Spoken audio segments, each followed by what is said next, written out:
ಧರ್ಮಸ್ಥಳದ ಬುರುಡೆ ರಹಸ್ಯ ದಿನಕ್ಕೊಂದು ತಿರುವನ್ನ ಪಡ್ಕೊಳ್ತಾ ಇದೆ. ಅನಾಮಿಕ ಗುರುತಿಸಿದ ಪಾಯಿಂಟ್ ಬಿಟ್ಟು ಗುಡ್ಡದಲ್ಲಿ ಉತ್ಖನನವನ್ನ ಮಾಡಲಾಗಿದೆ.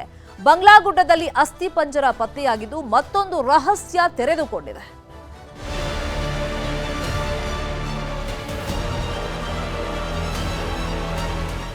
ಧರ್ಮಸ್ಥಳ ರಹಸ್ಯ ಭೇದಿಸೋಕೆ ಉತ್ಖನನ ಮಾಡುತ್ತಿರುವ ಎಸ್ಐಟಿಗೆ ಇನ್ನಷ್ಟು ಮಹತ್ವದ ಸಾಕ್ಷಿಗಳು ಸಿಕ್ಕಿವೆ. ಪಾಯಿಂಟ್ ನಂಬರ್ 11ರಲ್ಲಿ ಗುರುತು ಮಾಡಿದ್ದ ಜಾಗವನ್ನು ಬಿಟ್ಟು ಬಂಗ್ಲಾ ಗುಡ್ಡದಲ್ಲಿ ದೂರುದಾರ ತೋರಿಸಿದ ಮತ್ತೊಂದು ಕಡೆ ಅಗೆದಾಗ ಇಡೀ ಕೇಸ್ಗೆ ಟ್ವಿಸ್ಟ್ ಕೊಡಬಹುದಾದ ಒಂದಷ್ಟು ಸಾಕ್ಷಿಗಳು ಸಿಕ್ಕಿವೆ. ಬಂಗ್ಲಾ ಗುಡ್ಡದಲ್ಲಿ ಒಂದು ಇಡೀ ಅಸ್ಥಿ ಪಂಜರ ಪತ್ತೆಯಾಗಿದ್ದು ಭೂಮಿಯ ಮೇಲ್ಮೈನಲ್ಲಿ ಅಸ್ಥಿ ಪಂಜರ ಸಿಕ್ಕಿದೆ. ಅಸ್ಥಿ ಪಂಜರದ ಜೊತೆ ಗಂಡಸಿನ ಉಡುಪು, ಹಗ್ಗವು ಸಿಕ್ಕಿದ್ದು 1.5 ವರ್ಷದ ಹಿಂದೆ ವ್ಯಕ್ತಿಯೊಬ್ಬ ಆತ್ಮಹತ್ಯೆ ಮಾಡಿಕೊಂಡಿರಬಹುದು ಅನ್ನೋ ಅನುಮಾನ ಹೆಚ್ಚಿಸಿದೆ. 13 ಅಲ್ಲ 30 ಸ್ಥಳ ಎಸ್ಐಟಿಗೆ ಎದುರಾಗಿದೆ ಅಗ್ನಿ ಪರೀಕ್ಷೆ. ದೂರುದಾರನ ಆತ್ಮವಿಶ್ವಾಸವನ್ನೇ ನಂಬಿಕೊಂಡು ತನಿಖೆಗೆ ಇಳಿದಿರುವ ಎಸ್ಐಟಿಗೆ ದೂರುದಾರನ ನಡವಳಿಕೆಗಳ ಮೇಲೆ ಅನುಮಾನ ಮೂಡುವಂತಾಗಿದೆ.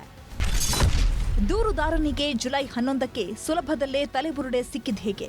ದೂರುದಾರನಿಗೆ ತಲೆಬುರುಡೆ ಕೊಟ್ಟಿದ್ಯಾರು? ಪ್ರಕರಣ ತೀವ್ರತೆ ಪಡೆಯಲು ಬುರುಡೆ ತಂದನ ಎಂಬೆಲ್ಲ ಪ್ರಶ್ನೆಗಳು ಎದ್ದಿವೆ. ಆದರೂ ದೂರುದಾರನನ್ನು ಎಸ್ಐಟಿ ಕಸ್ಟಡಿಗೆ ಪಡೆಯೋದು ಅನುಮಾನ. 30 ಪಾಯಿಂಟ್ಗಳನ್ನು ಗುರುತಿಸೋದಾಗಿ ದೂರುದಾರ ಹೇಳಿರುವ ಕಾರಣಕ್ಕೆ ಉತ್ಖನನ ಪ್ರಕ್ರಿಯೆಯ ಭಾಗ 2 ಮುಂದುವರೆಸುವ ಸಾಧ್ಯತೆಗಳಿವೆ. ಒಟ್ಟು 30 ಸ್ಥಳಗಳಲ್ಲೂ ಎಸ್ಐಟಿ ಮಹಜರು ಮಾಡುವ ಸಾಧ್ಯತೆಗಳಿವೆ.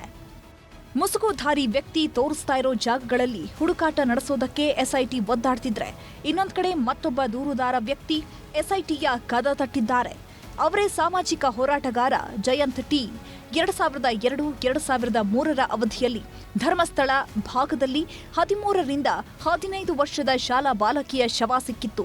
ರಾಜ್ಯ ಹೆದ್ದಾರಿ 37ನೇ ರಸ್ತೆ ಬದಿಯ ಅರಣ್ಯದಲ್ಲಿ ಬಾಲಕಿ ಶವವನ್ನ ಎಸೆದು ಹೋಗಿದ್ರು. ಆ ಶವವನ್ನ ಕಾನೂನು ಪ್ರಕ್ರಿಯೆ ನಡೆಸದೆ ಪೊಲೀಸ್ ಅಧಿಕಾರಿನೇ ಮುಂದೆ ನಿಂತು ಹೂತು ಹಾಕಿಸಿದ್ರು. ಈಗ ಶವ ಹೂತಿಟ್ಟ ಜಾಗವನ್ನು ಅಗೆದು ಮೃತ ಬಾಲಕಿ ಕುಟುಂಬಕ್ಕೆ ನ್ಯಾಯ ಕೊಡಿಸಿ ಪೊಲೀಸ್ ಅಧಿಕಾರಿ ಮೇಲೆ ಕ್ರಮ ಕೈಗೊಳ್ಳಿ ಅಂತ ಜಯಂತ್ ಟಿ ದೂರು ಕೊಟ್ಟಿದ್ದಾರೆ. ಇಷ್ಟು ವರ್ಷ ಯಾತಕ್ಕಾಗಿ ದೂರು ಕೊಟ್ಟಿರಲಿಲ್ಲ ಅನ್ನೋದನ್ನು ದೂರಲ್ಲಿ ಉಲ್ಲೇಖಿಸಿದ್ದಾರೆ. ಇದ್ದಾರಲ್ಲ 3-4 ಜನ ಇದ್ದಾರೆ ಸರ್. ಅವರನ್ನು ತನಿಖೆ ಸಂದರ್ಭದಲ್ಲಿ ಕರ್ಕೊಂಡು ಬರ್ತೀವಿ. ಇವಾಗ ನನ್ನೊಂದಿಗಿರೋರು ಬೇರೆ ಬೇರೆ ದೂರು ಕೊಡಲಿಕ್ಕೆ ಆಗಲ್ಲ, ಒಂದೇ ದೂರು ಸಾಕಲ್ಲ ಸರ್.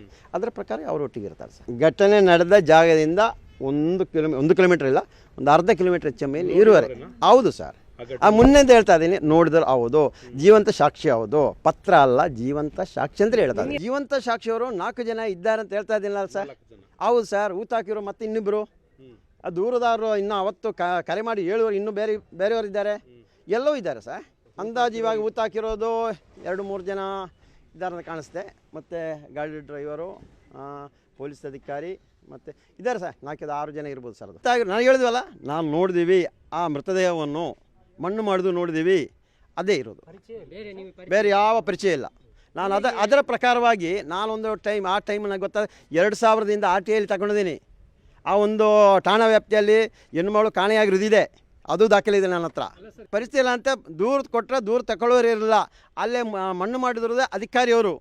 ಯಾರಿಗೂ ದೂರು ಕೊಡಬೇಕಿತ್ತು ಅದೇ ಅಧಿಕಾರಿಯವರು ಮಣ್ಣು ಮಾಡಿರೋದು, ಮತ್ತು ಅವರಿಗೆ ದೂರು ಕೊಟ್ಟರೆ ಆತ ಸರ್, ಅದನ್ನೇ ಹೇಳಿರೋದು ನಾವು. ಅಂದ್ಹಾಗೆ ಧರ್ಮಸ್ಥಳ ಠಾಣೆ ಪೊಲೀಸರು ಮೊದಲು ದೂರು ತಗೊಂಡಿರಲಿಲ್ಲ. ಈಗ ಎಸ್ಐಟಿ ಅಧಿಕಾರಿಗಳು ದೂರಿನ ಪ್ರತಿ ಸ್ವೀಕರಿಸಿ ಅದಕ್ಕೆ ಹಿಂಬರಹವನ್ನೂ ಕೊಟ್ಟಿದ್ದಾರೆ.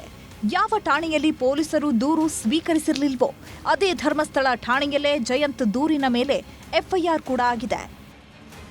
ಕಿಶನ್ ಶೆಟ್ಟಿ, ಅಜಿತ್ ಪುತ್ತೂರು, ನ್ಯೂಸ್ 18 ಧರ್ಮಸ್ಥಳ.